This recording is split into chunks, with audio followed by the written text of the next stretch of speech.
a mom, you know what's wrong with your kiddo. You know when something needs to be fixed or something is going on. Please go with your gut, go with your motherly instincts.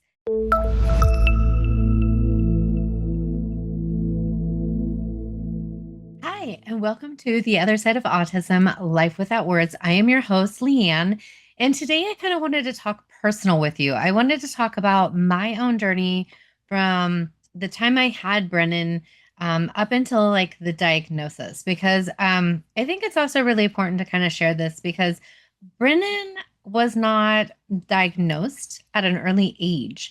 I know nowadays they can diagnose them at an early age, but that wasn't the case for Brennan. So let me take you back to when Brennan was younger. And so so when I had Brennan, we had a little bit of complications and things like that along the way. But didn't think nothing of it. They checked him, everything was fine. We had to stay in the hospital just a little bit longer just because he was early. He was like a month early. And so Brennan was your typical little kiddo. He was on point, on track. Every time we went with the checkups, as far as like height goes, weight goes, him doing things, they always told me, oh, he's on track, he's doing great. And I'm like, oh my gosh, that's great. Because as a new mom, you never really know. And especially being your first baby, you're like, am I doing things right? Is this going right? Is that going right? I don't know. And so I was really excited to know that everything that I was doing with him and working with him, he was on point and stuff like that. The one thing that Brennan would not do is crawl. He wouldn't crawl. Like, no matter how much he would play on his tummy, he would sit and play, but I never did get him to understand the concept of crawling. So as it started getting closer and closer to his first birthday, he still wasn't crawling.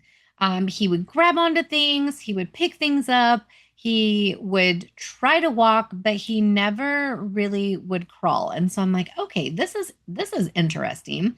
So I'm like, is there something I'm doing wrong? Am I not doing something right? Like, is this normal? And of course, I talked with my doctor over it and things like that. And he's like, it's fine. He's fine. He's doing great. If he crawls, he crawls. If he doesn't, he doesn't. I'm like, oh, okay.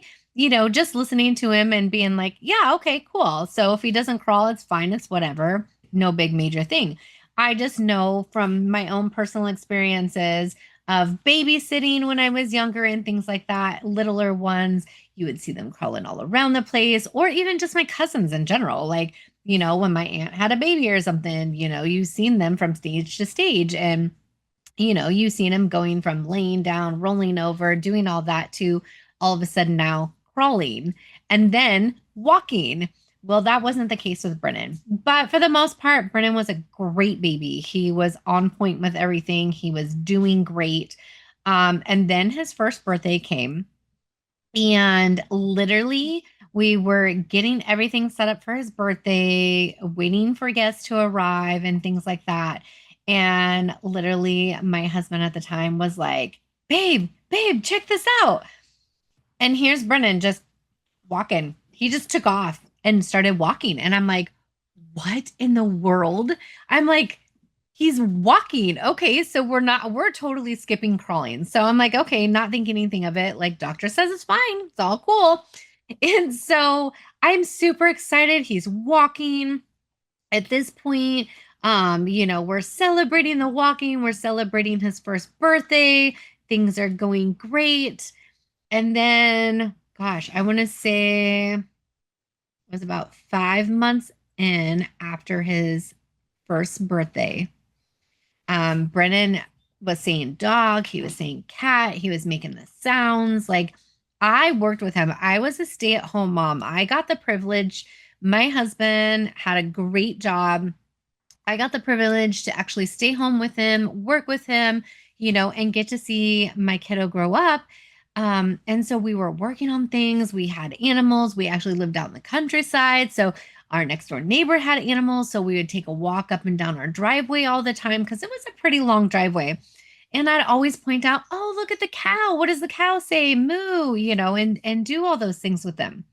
And so he was on point with everything. He was doing great.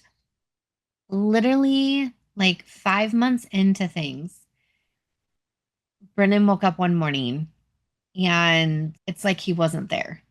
And I'm like, what is happening? What is going on here? I'm like, this is weird. And so as the day progressed, I sat and I was like, oh, Brennan. I was like, what is this? Because we had cats. And he just looked at them like he had no clue what they were. And I'm like, okay, this is weird. Like something's going on.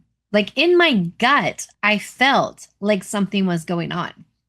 And so I'm like, okay. And so I kept working with him throughout the day, throughout the week, and stuff like that. And like throughout the week, I showed him a dog. He was just kind of looked at me. And then all of a sudden, out of the blue, like I didn't realize it was a meltdown. And at this point, I'm starting to kind of really get concerned because, all the progress that we made just kind of like went out the window.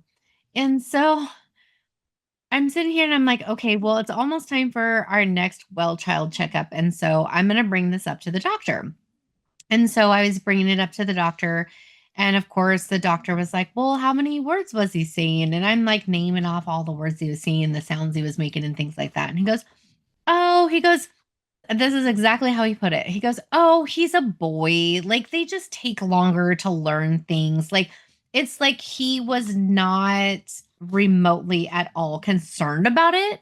He was just like, oh, he's a boy. It's okay. It's no big deal. And I'm just like, in my gut, I was just like, I think this is a bigger deal than what you are kind of leading on with. Like, I'm not quite sure why you're playing this off, but okay, whatever. Like, as a mom, you know what's wrong with your kiddo. You know when something needs to be fixed or something is going on. Okay. Like, we just all have those motherly instincts. And that was what was kicking in for me was the fact of the matter is he's sitting here telling me, oh, it's fine. He's just a boy. They take longer to develop. And I'm thinking to myself, BS, BS. And I'll put it nicely.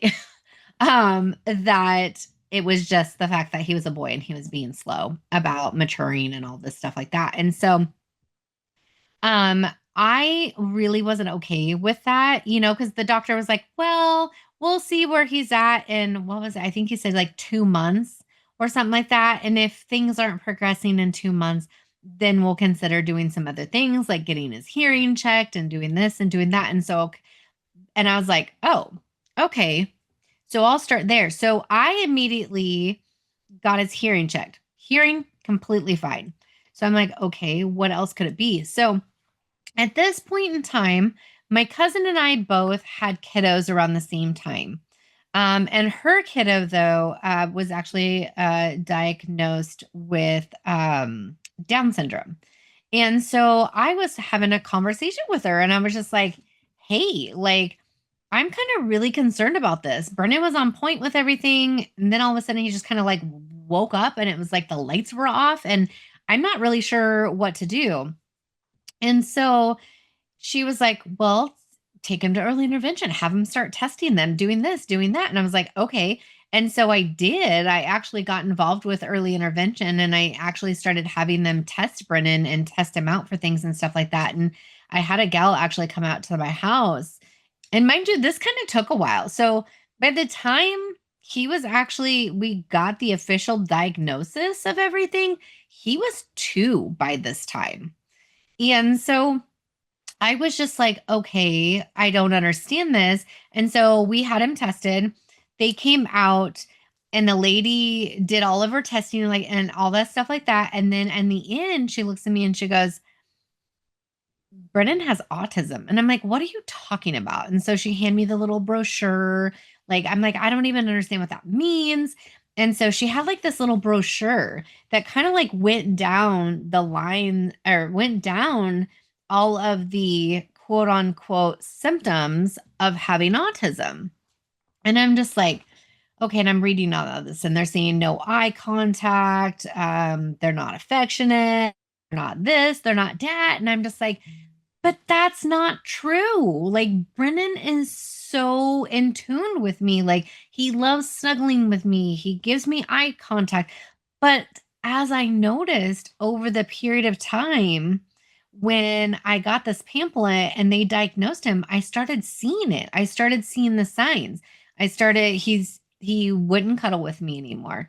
Um, he stopped giving me eye contact. He was literally just in his own little world.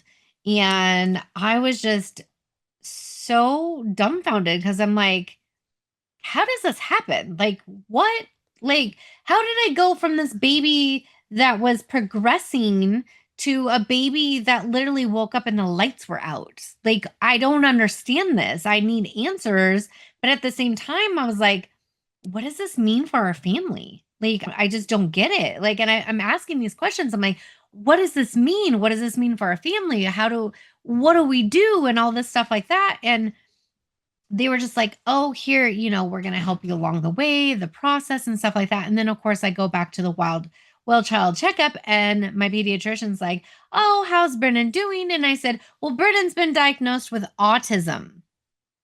And he just kind of like didn't even say anything, did not even say anything to me at all. So, the one thing I want you guys to do is to take away with this. And the reason why it's so important that I'm sharing this story is because even if you're listening to this podcast and you haven't even gotten a diagnosis yet, or you think your child may be on the spectrum, please go with your gut, go with your motherly instincts, and know that even if it comes back that they don't have autism, at least that's one less thing on your plate.